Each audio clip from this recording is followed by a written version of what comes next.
আমেরিকার আকাশে রোমহর্ষক ও অলৌকিক ঘটনার সাক্ষী থাকল বিশ্ববাসী।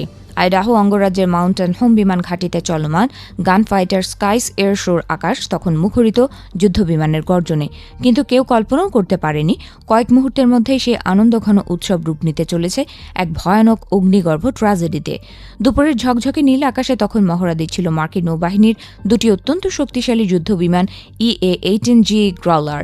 ইলেকট্রনিক অ্যাটাক স্কোয়াড্রন 129-এর এই বিমান দুটি যখন নিখুঁত ছন্দে একে অপরের কাছাকাছি আসছিল, ঠিক তখনই ঘটে সেই শিউরে ওঠা বিপর্যয়। আচমকাই আকাশে প্রচণ্ড গতিতে থাকা বিমান দুটির ডানায় ডানা ধাক্কা খায়। উপস্থিত হাজারো দর্শকের চোখের সামনে এক অবিশ্বাস্য দৃশ্য ফুটে ওঠে।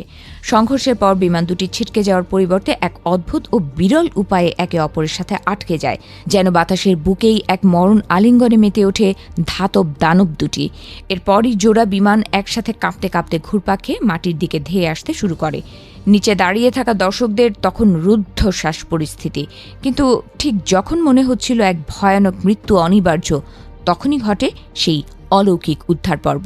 কোনো এক জাদুকরী দক্ষতায় নিশ্চিত মৃত্যুর মুখ থেকে নিজেদের ছিনিয়ে আনেন বিমানের ভেতরে থাকা 4 জন ক্রু মেম্বার। 1 সেকেন্ডের ভগ্নাংশের ব্যবধানে একে একে 4টি প্যারাশুট খুলে যায় আকাশের বুকে।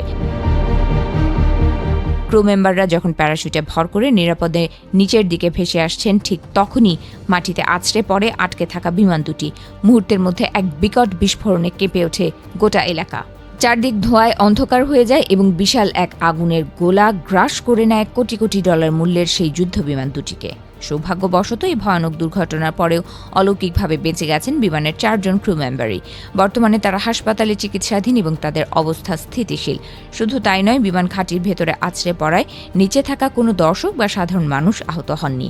আয়োজক কমিটির পক্ষ থেকে স্বস্তির নিঃশ্বাস ফেলে জানানো হয়েছে সবাই সুরক্ষিত আছেন এবং এটাই এই মুহূর্তের সবচেয়ে বড় খবর।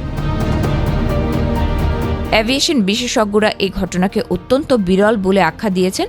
সাধারণত মাঝ আকাশে দুটি যুদ্ধ বিমানের মুখোমুখি সংঘর্ষে পাইলটদের বেঁচে ফেরার সুযোগ থাকে না বললেই চলে, কিন্তু এক্ষেত্রে বিমান দুটি যেভাবে একে অপরের সাথে আটকে গিয়ে একসাথে নিচে পড়েছিল, সম্ভবত সেই অদ্ভুত পরিস্থিতির কারণেই পাইলটরা ইজেক্ট করার বা বিমান থেকে বেরিয়ে আসার মূল্যবান কয়েক সেকেন্ড সময় পেয়েছিলেন। দুর্ঘটনার পরপরই পুরো সামরিক ঘাঁটি লকডাউন করে দেওয়া হয় এবং এয়ার শোর বাকি অংশ বাতিল করা হয়েছে। আবহাওয়া দপ্তর জানিয়েছে, দুর্ঘটনার সময় আকাশ পরিষ্কার থাকলেও বাতাসের গতিবেগ বেশি ছিল।